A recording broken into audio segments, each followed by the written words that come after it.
राधे राधे, जय श्री कृष्णा फ्रेंड्स। कैसे हैं आप सभी लोग? आशा करती हूँ कि अच्छे होंगे। आज मैं आपको शनिवार व्रत कथा सुनाऊंगी। एक समय स्वर्गलोक में सबसे बड़ा कौन है के प्रश्न पर 9 ग्रहों में वाद विवाद हो गया। विवाद इतना बढ़ा कि परस्पर भयंकर युद्ध की स्थिति बन गई। निर्णय के लिए सभी देवता देवराज इंद्र के पास पहुंचे और बोले, हे देवराज, आपको निर्णय करना होगा कि हम में से सबसे बड़ा कौन है। देवताओं का प्रश्न सुनकर देवराज इंद्र उलझन में पड़ गए। इंद्र बोले, मैं इस प्रश्न का उत्तर देने में असमर्थ हूँ। हम सभी पृथ्वी लोक में उज्जैनी नगरी में राजा विक्रमादित्य के पास चलते हैं। देवराज इंद्र सहित सभी ग्रह देवता उज्जैनी नगरी पहुँचे। महल में पहुंचकर जब देवताओं ने उनसे अपना प्रश्न पूछा तो राजा विक्रमादित्य भी कुछ देर के लिए परेशान हो उठे, क्योंकि सभी देवता अपनी अपनी शक्तियों के कारण महान थे। किसी को भी छोटा या बड़ा कह देने से उनके क्रोध के प्रकोप से भयंकर हानि पहुंच सकती थी।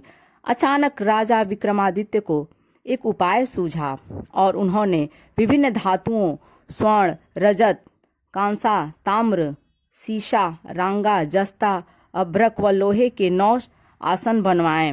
धातुओं के गुणों के अनुसार सभी आसनों को एक दूसरे के पीछे रखवाकर उन्होंने देवताओं को अपने अपने सिंहासन पर बैठने को कहा। देवताओं के बैठने के बाद राजा विक्रमादित्य ने कहा, आपका निर्णय तो स्वयं हो गया। जो सबसे पहले सिंहासन पर विराजमान है वही सबसे बड़ा है। राजा विक्रमादित्य के निर्णय को सुनकर शनि देवता ने सबसे पीछे आसन पर बैठने के कारण अपने को छोटा जानकर क्रोधित होकर कहा, राजा विक्रमादित्य, तुमने मुझे सबसे पीछे बैठाकर मेरा अपमान किया है। तुम मेरी शक्तियों से परिचित नहीं हो। मैं तुम्हारा सर्वनाश कर दूंगा। शनि ने कहा, सूर्य एक राशि पर 1 महीने, चंद्रमा 2.25 दिन, मंगल 1.5 महीने, बुध और शुक्र 1 महीने, बृहस्पति 13 महीने रहते हैं। लेकिन मैं किसी राशि पर 7.5 वर्ष 7.5 तक रहता हूँ। बड़े बड़े देवताओं को मैंने अपने प्रकोप से पीड़ित किया है। राम को 7.5 के कारण ही वन में जाकर रहना पड़ा और रावण को 7.5 के कारण ही युद्ध में मृत्यु का शिकार बनना पड़ा। राजा, अब तू भी मेरे प्रकोप से नहीं बच सकेगा। इसके बाद अन्य ग्रहों के देवता तो प्रसन्नता के साथ चले गए, परंतु शनिदेव बड़े क्रोध के साथ वहां से विदा हुए। राजा विक्रमादित्य पहले की तरह ही न्याय करते रहे।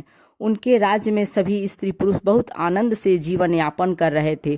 कुछ दिन ऐसे ही बीत गए। उधर शनि देवता अपने अपमान को भूले नहीं थे। विक्रमादित्य से बदला लेने के लिए एक दिन शनि देव ने घोड़े के व्यापारी का रूप धारण किया और बहुत से घोड़ों के साथ उज्जैनी नगरी पहुंचे। राजा विक्रमादित्य ने राज्य में किसी घोड़े के व्यापारी के आने का समाचार सुना तो अपने अश्वपाल को कुछ घोड़े खरीदने के लिए भेजा। घोड़े बहुत ही कीमती थे। अश्वपाल ने जब वापस लौटकर इस संबंध में बताया तो राजा विक्रमादित्य ने स्वयं आकर एक सुंदर व शक्तिशाली घोड़े को पसंद किया। घोड़े की चाल देखने के लिए राजा उस घोड़े पर सवार हुए तो वह घोड़ा बिजली की गति से दौड़ पड़ा। तेजी से दौड़ता घोड़ा राजा को दूर एक जंगल में ले गया और फिर राजा को वहां गिराकर जंगल में कहीं गायब हो गया। राजा अपने नगर को लौटने के लिए जंगल में भटकने लगा, लेकिन उन्हें लौटने का कोई रास्ता नहीं मिला। राजा को भूख प्यास लग आई। बहुत घूमने पर उसे एक चरवाहा मिला। राजा ने उससे पानी मांगा। पानी पीकर राजा ने उस चरवाहे को अपनी अंगूठी दे दी। फिर उससे रास्ता पूछकर वह जंगल से निकलकर पास के नगर में पहुंचा। राजा ने एक सेठ की दुकान पर बैठकर कुछ देर आराम किया। उस सेठ ने राजा से बातचीत की तो राजा ने उसे बताया कि मैं उज्जैनी नगरी से आया हूँ। राजा के कुछ देर दुकान पर बैठने से सेठ जी की बहुत बिक्री हुई। सेठ ने राजा को बहुत ही भाग्यवान समझा और खुश होकर उसे अपने घर भोजन के लिए ले गया। सेठ के घर में सोने का एक हार खूंटी पर लटका हुआ था। राजा को उस कमरे में छोड़कर सेठ कुछ देर के लिए बाहर गया। तभी एक आश्चर्यजनक घटना घटी। राजा के देखते देखते सोने के उस हार को खूंटी निगल गई। सेठ ने कमरे में लौटकर हार को गायब देखा तो चोरी का संदेह राजा पर ही किया, क्योंकि उस कमरे में राजा ही अकेला बैठा था। सेठ ने अपने नौकरों से कहा कि इस परदेसी को रस्सियों से बांधकर नगर के राजा के पास ले चलो। राजा ने विक्रमादित्य से हार के बारे में पूछा तो उसने बताया कि उसके देखते ही देखते खूंटी ने हार को निगल लिया था। इस पर राजा ने क्रोधित होकर चोरी करने के अपराध में विक्रमादित्य के हाथ पांव काटने का आदेश दे दिया। राजा विक्रमादित्य के हाथ पांव काटकर उसे नगर की सड़क पर छोड़ दिया गया।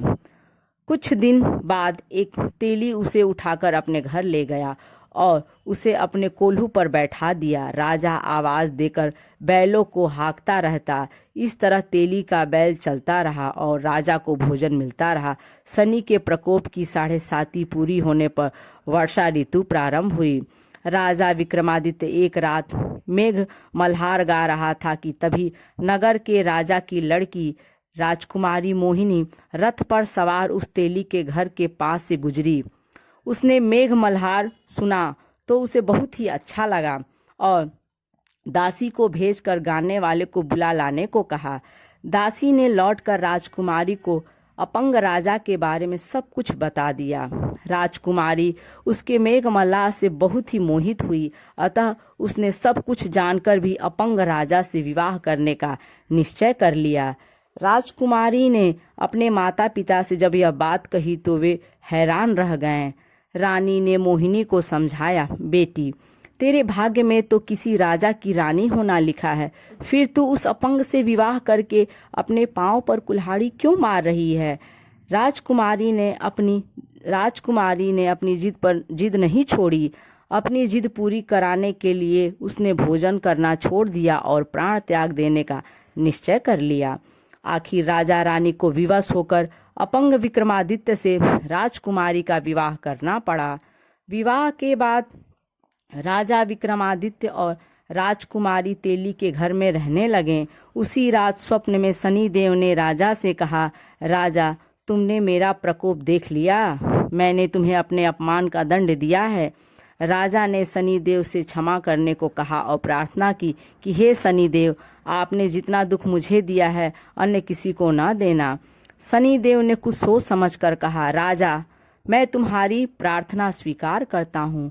जो कोई स्त्री पुरुष मेरी पूजा करेगा, शनिवार को व्रत करके मेरी व्रत कथा सुनेगा, उस पर मेरी अनुकंपा बनी रहेगी।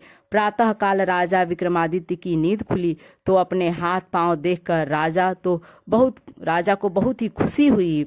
उसने मन ही मन शनिदेव को प्रणाम किया। राजकुमारी भी राजा के हाथ पांव सही सलामत देखकर आश्चर्य में डूब गई। तब राजा विक्रमादित्य ने अपना परिचय देते हुए शनिदेव के प्रकोप की सारी कहानी सुनाई। सेठ को जब इस बात का पता चला तो दौड़ता हुआ तेली के घर पहुंचा और राजा के चरणों में गिरकर क्षमा मांगने लगा। राजा ने उसे क्षमा कर दिया, क्योंकि यह सब तो शनिदेव के प्रकोप के कारण हुआ था। सेठ राजा को अपने घर ले गया और उसे भोजन कराया। भोजन करते समय वहां एक आश्चर्यजनक घटना घटी। सबके देखते देखते उस खूंटी ने हार निगल लिया। सेठ जी ने अपनी बेटी का विवाह भी राजा के साथ कर दिया और बहुत से स्वर्ण आभूषण धन आदि देकर राजा को विदा किया। राजा विक्रमादित्य राजकुमारी मोहिनी और सेठ की बेटी के साथ उज्जैनी पहुंचे तो नगरवासियों ने हर्ष से उनका स्वागत किया। अगले दिन राजा विक्रमादित्य ने पूरे राज्य में घोषणा कराई कि शनिदेव सब देवों में सर्वश्रेष्ठ हैं। प्रत्येक स्त्री पुरुष शनिवार को उनका व्रत करें और व्रत कथा अवश्य सुने। राजा विक्रमादित्य की घोषणा से शनिदेव बहुत ही प्रसन्न हुए। शनिवार का व्रत करने और व्रत कथा सुनने के कारण सभी लोगों की मनोकामनाएं शनिदेव की अनुकंपा से पूरी होने लगी। सभी लोग आनंद पूर्वक रहने लगे। इस तरह से यह कथा पूर्ण हुआ। यदि यह वीडियो आपको अच्छी लगी तो लाइक करें और यदि मेरे चैनल पर आप नए हैं तो इसे सब्सक्राइब करें।